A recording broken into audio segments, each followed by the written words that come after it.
বিপুল পরিমাণে গাঁজা উদ্ধার করল পুলিশ। সাংবাদিক বৈঠকে জানান নবগ্রাম থানা পুলিশ।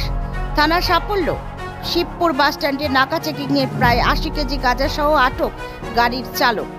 নবগ্রাম থানার পুলিশ নাকা চেকিংয়ের সময় শিবপুর বাসস্ট্যান্ড এলাকা থেকে 80 কেজি গাঁজা সহ গাড়ি চালককে আটক করে। গোপন সূত্রে তথ্যের ভিত্তিতে এই তৎপরতা চালানো হয় বলে পুলিশ সূত্রে জানা গিয়েছে। জানা যায় বহরমপুরগামী একটি ছোট ডিএল গাড়ি মোর গ্রামের দিক থেকে দ্রুত গতিতে আসছিল। পুলিশের সন্দেহ হওয়ায় গাড়িটিকে থামানো হয় এবং তল্লাশির সময় গাঁজা উদ্ধার করা হয়।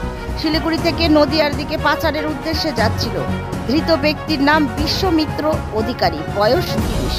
পুলিশ সূত্রে আরও জানা গিয়েছে মাদক বিরোধী অভিযানে ভবিষ্যতেও এই ধরনের তৎপরতা চলবে। Bureau report, news 24 Bangla live.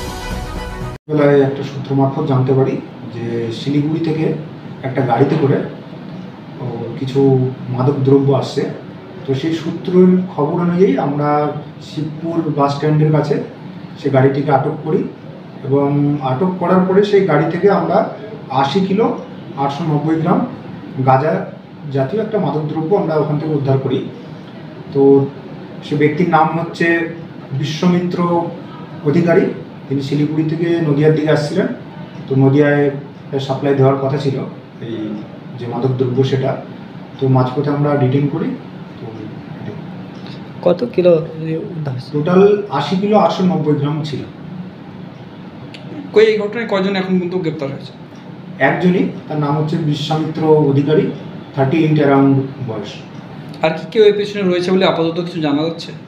আমরা তাকে অ্যারেস্ট করেছি এবং আমাদের আইন অনুযায়ী তাকে আমরা কোর্টের থ্রুতে রিমান্ডে নেব। পুলিশ রিমান্ডে নেওয়ার পরে এটা তদন্ত সাপেক্ষ ব্যাপার, যদি এর সঙ্গে কেউ জড়িত থাকে অবশ্যই আমরা জানতে পারবো। কয়দিনের রিমান্ডে পাঠাবেন? এটা আমরা অ্যাটলিস্ট 7 ডেজ ভাবছি।